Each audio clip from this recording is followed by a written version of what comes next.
और दूसरा फैक्टर है तुक्का लगाने की क्षमता। इसमें हंसी आती है पर दरअसल ये बड़ी गंभीर बात है। हंसी आपको तुक्का शब्द से आ रही है। दरअसल मैं बताना चाह रहा हूं कि तुक्का बहुत वैज्ञानिक वस्तु है। तुक्का बहुत यादृच्छिक या आर्बिट्रेरी मामला नहीं है, बहुत वैज्ञानिक चीज है। चलिए हम समझने का प्रयास करें। जैसे जनरल कैटेगरी में मान लीजिए कि आप एग्जाम दे रहे हैं और आपको 110 या 112 मान लेते हैं, 56 प्रश्न आपके ठीक होने चाहिए। आपका स्कोर 112 हुआ और आप प्रीलिम्स में क्वालिफाई हो गए। ठीक है, अब 56 प्रश्न आपके सही हैं, इसका मतलब है नेगेटिव मार्किंग हटाने के बाद इतने सही हैं। जो यूपीएससी का नेगेटिव मार्किंग का तरीका है वो बड़ा ही सिस्टमैटिक तरीका है। नेगेटिव मार्किंग का मेथड संक्षेप में समझ लें, बहुत वैज्ञानिक है। उसका फायदा क्या है, नुकसान क्या है, दोनों बातें स्पष्ट होनी चाहिए। मेरी जनरल सलाह ये है कि तुक्का जम के लगाइएगा परीक्षा में, लेकिन मैं उस सलाह पे आने से पहले वजह समझाना चाह रहा हूं आपको। और ये सलाह सबको नहीं है, किसको नहीं है ये आपको खुद जज करना है अभी की बात सुनने के बाद। जनरल सलाह यही है। लेकिन नेगेटिव मार्किंग का यूपीएससी का बड़ा सरल सा नियम है कि अगर आपका एक प्रश्न सही हुआ तो उसमें 2 नंबर मिलेंगे, और यदि आपका एक प्रश्न गलत हुआ तो उसमें सही होने पर मिलने वाले अंकों का 1/3 कट जाएगा, तो 2/3 आपका माइनस हो जाएगा। 2/3 का सरल सा मतलब क्या हुआ, कितना हो जाएगा, 0.66 नंबर आपके कट जाएंगे। अब इस तरह से बात समझना मुश्किल लगता है, इसको हम सरल भाषा में समझते हैं। मान लीजिए कि आपने पेपर देखा, उसमें प्रश्न क्रमांक 1, 2, 3 और 4, आपको चारों का अता पता ही नहीं है बिल्कुल भी। आपको यह भी नहीं समझ में आ रहा कि ये वही पेपर है जो मैं देने आया था, कोई और पेपर है, समझ नहीं आ रहा, कुछ भी नहीं पता आपको उसके बारे में। ऐसे 4 प्रश्न हैं। यूपीएससी ये नहीं चाह रही कि तुक्का मारने वालों को नुकसान हो। कहीं कहीं नेगेटिव मार्किंग का पर्पस क्या होता है कि तुक्का लगाने वालों को नुकसान होना चाहिए। यूपीएससी केवल ये चाहती है कि तुक्का लगाने वाले को फायदा ना हो। मैं उम्मीद कर रहा हूं कि आप दोनों का अंतर समझ पा रहे हैं। तुक्का लगाने वाले को नुकसान हो ये मंशा नहीं है, तुक्का लगाने वाले को फायदा ना हो मंशा ये है। कैसे ये मंशा है, सिंपल प्रोबेबिलिटी है कि चारों प्रश्नों में 4-4 ऑप्शंस हैं और आपको एक भी नहीं आता है। आपने पहले प्रश्न में 4 में से रैंडमली कोई भी लगा दिया, सही होने की संभावना कितनी है, 1/4 है। आपने चारों प्रश्नों में तुक्का लगाया, सही होने की संभावना कितनी है, 1/4 है। सिंपल लॉ ऑफ प्रोबेबिलिटी कहता है कि आपका 1 ठीक होगा, 3 गलत होंगे। 1 ठीक होने से 2 नंबर मिलेगा, 3 गलत होने से 2 नंबर कटेंगे, और इसका मतलब है कि आप 0 के 0 हैं। अगर आपने 4 प्रश्नों में तुक्के लगाए तो स्कोर आपका 0 ही रह जाएगा। इन्होंने जो नेगेटिव मार्किंग की कसौटी रखी है कि 3 गलत प्रश्नों पर उतने ही नंबर कटेंगे जितना 1 सही होने पर कटते हैं, इसके पीछे का आर्गुमेंट ये है। इससे सरल सा निष्कर्ष है कि तुक्का लगाने से फायदा हो ना हो, नुकसान तो नहीं होता है। एक निष्कर्ष निकलता है ये वाला, तो नुकसान तो हो ही नहीं रहा इससे। अब भगवान करे कि मान लीजिए कोई तुक्का लगा 2 ठीक हो जाए बाई चांस, सोच के देखिए।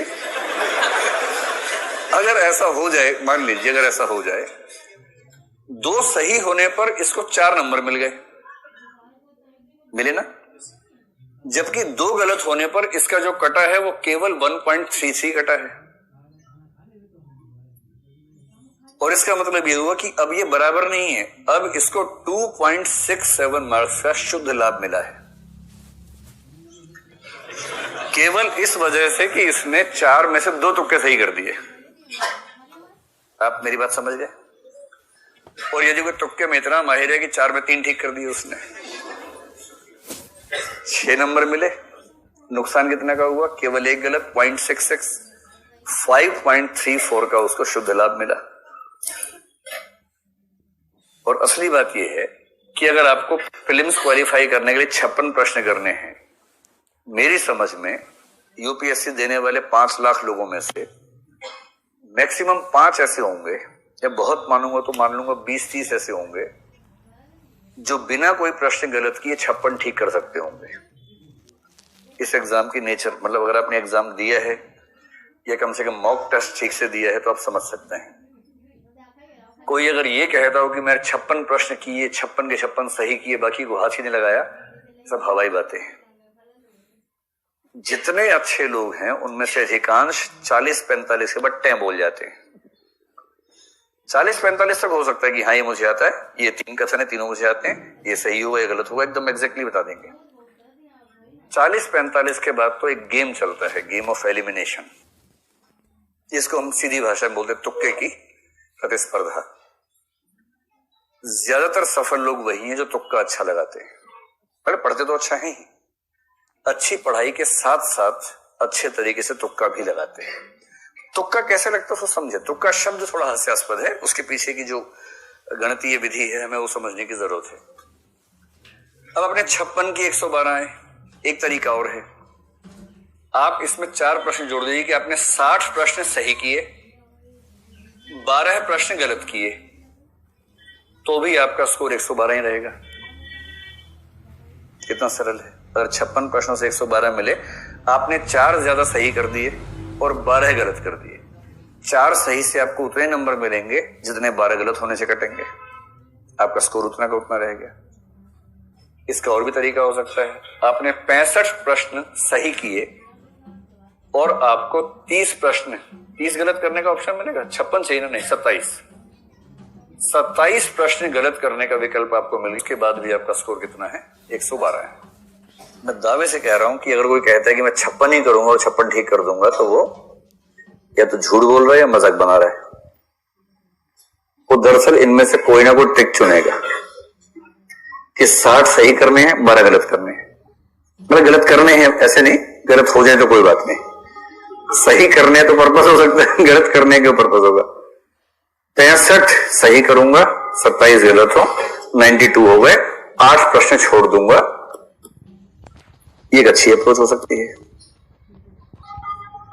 अब इस लेवल पर आकर मैं आपको एक निष्कर्ष समझाने का प्रयास करता हूं।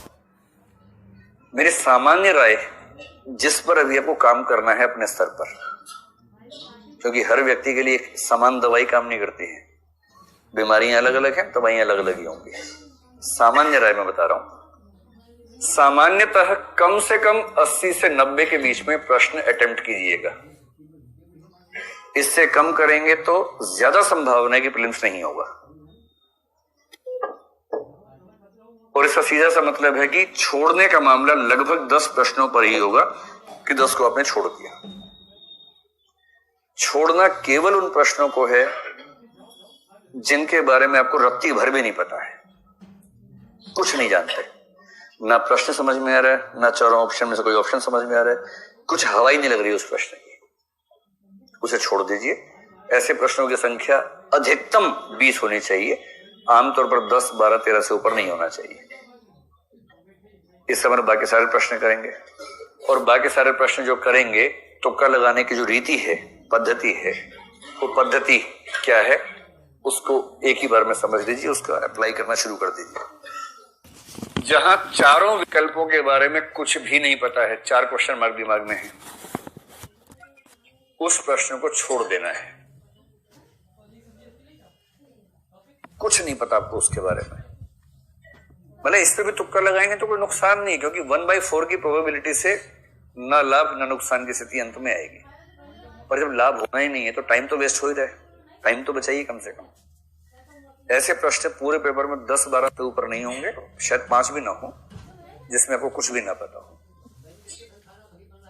जिस प्रश्न में आपको ये पता है कि इन 3 में से कोई उत्तर होगा, ये एक तो नहीं ही होगा, एलिमिनेट करने का मेथड है। प्रश्न पढ़ा, उत्तर पढ़े, आपको ये नहीं पता कि सही उत्तर कौन सा, बस ये पता है कि ये उत्तर नहीं हो सकता, 4 में से एक, ये तो हो ही नहीं सकता, बाकी 3 में से कोई भी हो सकता है। अगर आप इस मेथड से आगे बढ़ेंगे तो आपको फायदा होगा। कितना फायदा होगा अब स्पष्ट करता हूं। अगर आपको पता है कि 2 ऑप्शंस तो पूरी तरह से गलत हैं, बाकी 2 में से पता नहीं कौन सा है, जैसे पहले में आपको चारों में नहीं पता था, अगले में 3 में से कौन सा उत्तर नहीं पता, एक पता है कि नहीं हो सकता है, तीसरी स्थिति में 2 पता है कि नहीं हो सकते उत्तर, बाकी दोनों में से कौन सा ये क्लियर नहीं है। इसमें तो आप मान के चलिए कि बहुत बड़ा फायदा आपको होगा। अति लाभ कर लीजिए और बीच वाले में लाभ, और जिसमें केवल एक पे है, बाकी तीन तो नहीं हो सकते चाहे जो हो जाए। ये वाला होगा या नहीं ये पता नहीं। तो वहां ये नहीं सोचना है कि ये तो बेईमानी के नंबर हो गए, मैं नहीं लूंगा बेईमानी के नंबर, वहां ये सब नहीं सोचना है। आपको पता है कि तीन उत्तर नहीं हो सकते। जैसे बहुत आसान सवाल पूछ लिया कि कोई एक कि भारत में ये खनिज कहाँ मिलता है, तीन ऑप्शन भारत से बाहर के दे रखे हैं।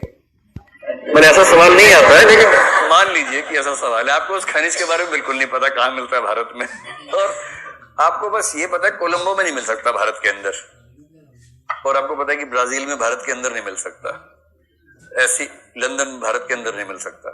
अब चौथा जो भी लिखा हो, उसके बाद मुंबई लिखा हो, बड़ोदरा लिखा हो, उससे क्या फर्क पड़ना है, शिवकाशी लिखा हो। जब आपको ये पता है कि बाकी तीन ठीक हो ही नहीं सकते, चार ही ऑप्शन हैं, तो वहां तो 100% सही परिस्थिति है। एक बार जल्दी से इन दोनों को स्टडी कर लीजिए। हम एज्यूम करते हैं कि 12 प्रश्न आपने ऐसे किए और 12 प्रश्न ऐसे किए, ठीक है। तो अब आप खुद इस फार्मूले का जवाब मुझे देंगे। मान